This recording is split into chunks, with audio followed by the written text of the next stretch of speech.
문제입니다. 자, 우리나라에서 가장 북쪽에 있는 곳은 어디일까요? 네, 다른 말로 우리나라의 최북단은 어디일까요? 정답을 댓글로 여러분들 빠르게 한번 남겨주세요. 네. 오, 바로 맞췄어요?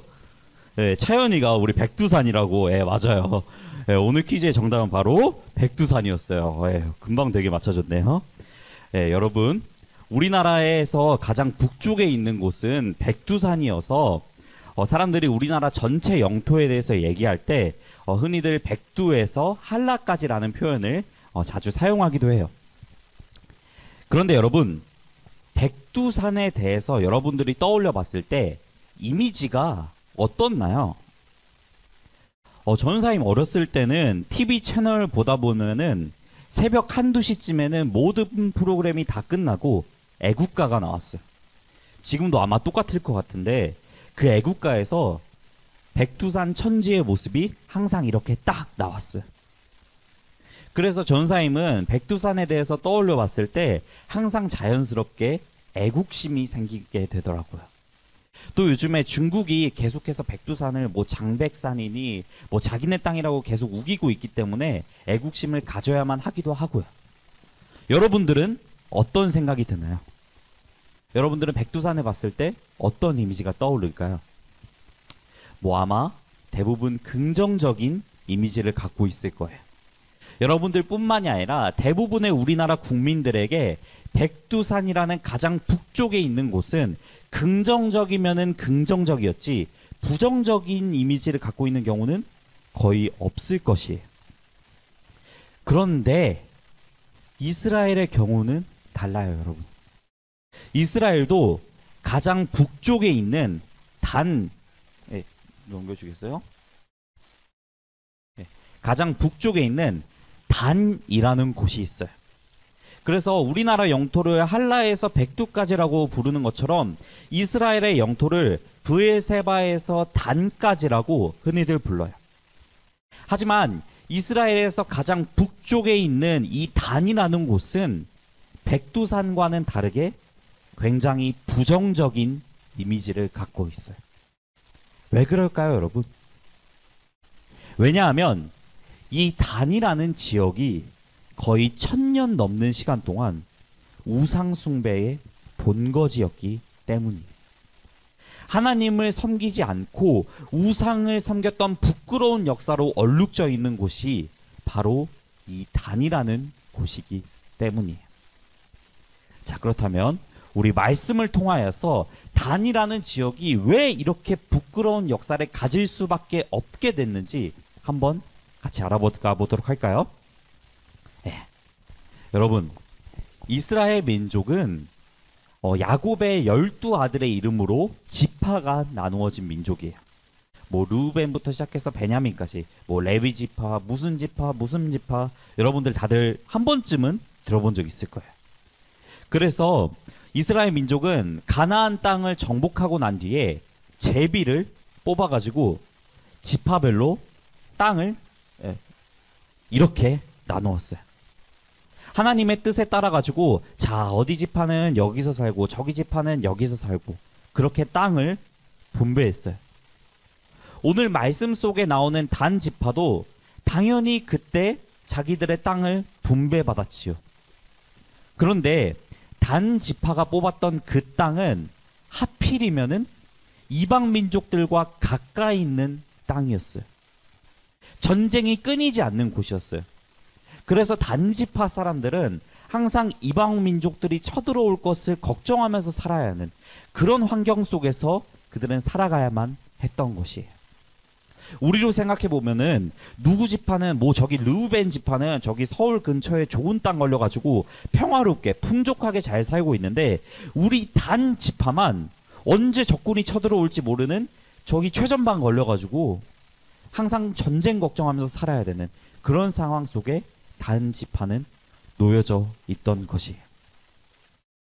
그래서 단 지파는 실제로 그 땅을 아모리 민족이라는 이방 민족들에게 빼앗겨 버렸어요. 비록 전쟁이 끊이지 않는 그런 척박한 땅이긴 하지만 하나님께서 자신들에게 주신 분배하신 그 땅을 그들은 다른 민족들에게 빼앗겨 버린 것이에요.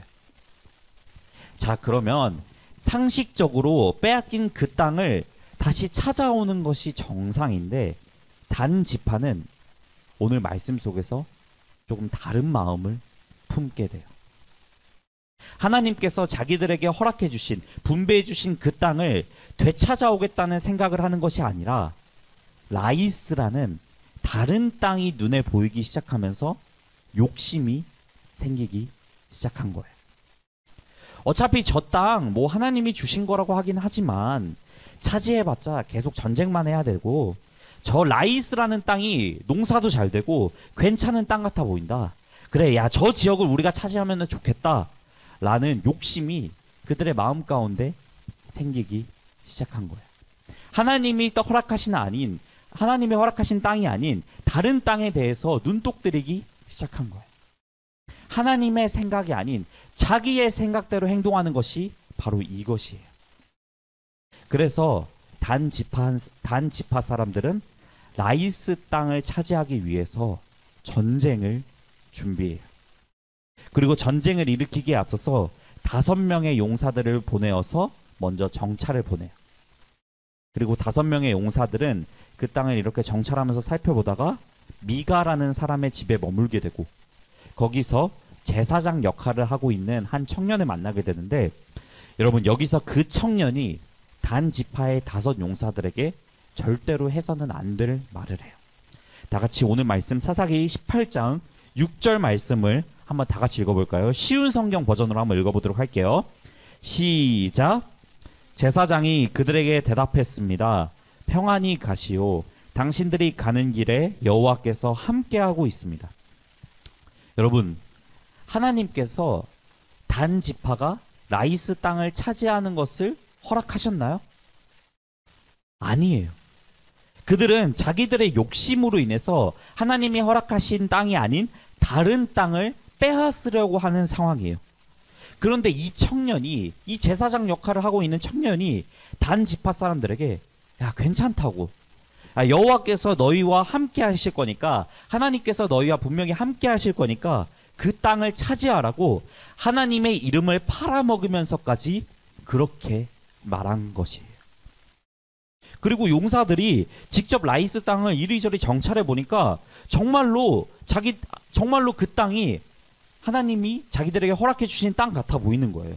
풍족하고 전쟁도 없고 다른 민족들과 가까이 있지도 않아가지고 전쟁 걱정도 없고. 그래서 단 지파 사람들은 결국 전쟁을 일으켜서 라이스 땅을 차지하여요. 여러분, 여기까지만 보면 단 지파 사람들이 그래도 땅을 차지했고 어떻게 잘 끝난 것 같죠. 그런데 그들이 차지한 그 라이스라는 땅은 결국 우상숭배의 중심지가 되고 말아요. 여러분, 이 라이스라는 곳이 사실 우리가 앞서 말했던 이스라엘의 가장 북쪽에 있는 단이라는 곳인데요. 훗날 여로보암이라는 왕은 대놓고 여기다가 우상숭배하는 신전을 세워요. 그리고 그 신전을 기점으로 단이라는 곳은 거의 1000년이 넘는 시간 동안, 그 정도의 오랜 시간 동안 우상숭배지의 중심적인 역할을 해요. 지금까지도 신전의 터가 이렇게 남아있을 정도로 단은 그렇게 우상숭배의 대명사가 되어버린 것이에요. 자기의 욕심으로 시작한 일이기 때문에. 여러분, 그렇다면 오늘 말씀의 이야기를 통해서 우리는 무엇을 알 수 있을까요? 우리는 자기의 욕심대로 시작한 일의 끝은 이렇게 비참하다는 것을 오늘 우리는 분명히 알 수 있어요. 하나님의 뜻이 아니라 내 욕심대로 살면은 망해. 이것을 우리는 분명히 알 수가 있는 것이에요. 아니, 우리는 이미 알고 있었을 거예요. 왜냐? 이 말은 우리가 수도 없이 많이 들었기 때문에 굳이 설교 말씀을 통해서 더 이상 안 들어도 되는 당연하고도 식상한 말이니까.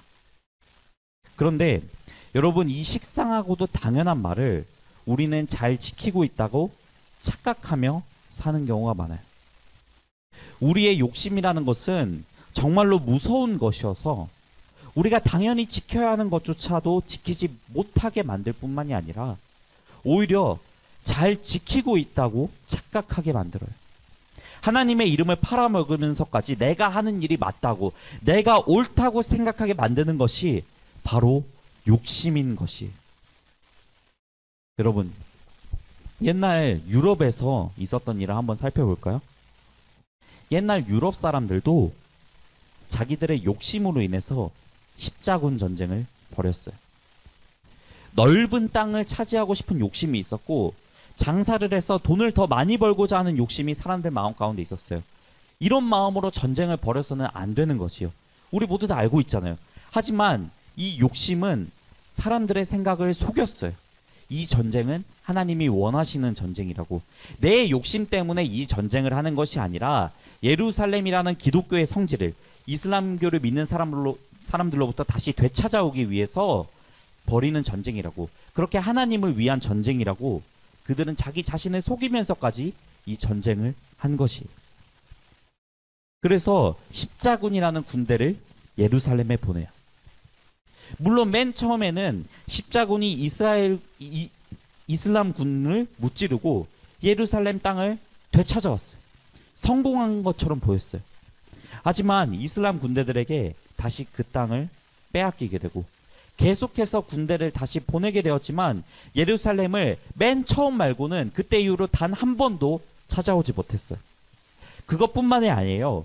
오랜 전쟁으로 인해서 십자군은 식량과 보물을 빼앗는 강도짓도 서슴지 않았고 사람들을 함부로 죽이고 노예로 팔기도 하는 그런 만행을 저질렀어요. 또 십자군 중에서 여러분 나이대에 소년 군대도 있었는데 그 소년들이 전부 노예로 팔려가는 비참한 일도 일어났어요. 이처럼 여러분, 욕심이라는 것은 우리를 너무나도 쉽게 속일 수 있는 무서운 것이에요. 나도 모르는 사이에 나를 비참하게 만드는 그런 무서운 것이 바로 욕심인 것이에요. 자, 그렇다면 이러한 욕심을 우리는 과연 어떻게 극복할 수 있을까요? 어떻게 우리는 착각 속에서 빠져나올 수 있을까요? 굉장히 간단한 방법이 우리에게 있어요. 그것은 바로 무엇을 하든지 다 하나님의 영광을 위해서 하면 되는 것이에요. 고린도전서 10장 31절 말씀을 보면 그런즉 너희가 먹든지 마시든지 무엇을 하든지 다 하나님의 영광을 위하여 하라 라고 나와 있어요. 이 말씀에 나와 있는 것처럼 우리가 지금까지 가지고 있었던 것들, 하나님을 믿는다고 하면서 실상은 우리의 욕심대로 살아갔던 그런 어린애 같은 신앙생활 다 이제 벗어 던져버리고 하나님을 우리 마음의 가장 높은 곳에다 두고 무엇을 하는 데 있어서 가장 먼저 하나님이 기뻐하신 일일까 생각하고 내 모든 신경이 하나님께 다 맞춰져 있을 때 우리는 욕심이라는 죄에서 벗어날 수 있게 되는 것이에요. 사랑하는 여러분, 우리의 욕심을 위해 사는, 우리를 착각 속에 빠지게 만드는 어린애 같은 신앙생활은 매번 우리에게 실망감만을 가져다 줘요. 우리를 비참하게 만들어요. 전사님도 여러분들에게 매주 설교 이렇게 하면 편해요. 여러분들이 하나님을 믿으면 잘 살 수 있습니다. 돈을 많이 벌 수 있습니다. 좋은 학교 갈 수 있습니다. 이렇게 설교하면 편해요. 하지만 그러한 신앙생활은 우리를 비참하게 만들어요. 왜? 하나님의 영광이 아닌 우리의 욕심으로 시작한 것이니까. 하지만 하나님의 영광을 위해 사는 신앙생활은 하나님 안에서 모든 것을 누릴 수 있어요. 마태복음 6장 33절 말씀, 먼저 그의 나라와 그의 의를 구하라. 그리하면 이 모든 것을 너희에게 더하시리라 라고 성경에 분명히 나와 있어요. 하나님의 나라와 하나님의 영광을 먼저 생각할 때 열매는 자연스럽게 뒤따라오는 것이에요. 이 말씀을 기억하는 여러분 모두가 되었으면 좋겠어요. 이 말씀을 내 마음 가운데 새기면서 하나님보다 내 욕심이 앞서가지 않게, 욕심이 나를 끊임없이 속이는 것을 우리가 정신 차리고 깨어 있어서 방지할 수 있도록 그렇게 끊임없이 노력하는 여러분 모두가 되었으면 좋겠어요. 그동안 여러분들 이 시간 한번 생각해 봤으면 좋겠는데요. 그동안 내 욕심이 나를 속이고 있진 않았나 한번 돌아봤으면 좋겠어요. 그리고 하나님을 통하여서 착각 속에서 깨어나는 여러분 모두가 되기를 간절히 소망합니다. 먼저 하나님의 영광을 구하며 그의 나라를 구하는 삶으로 여러분들이 변화되기를 간절히 축복합니다. 아멘. 네, 다 같이 기도하겠습니다.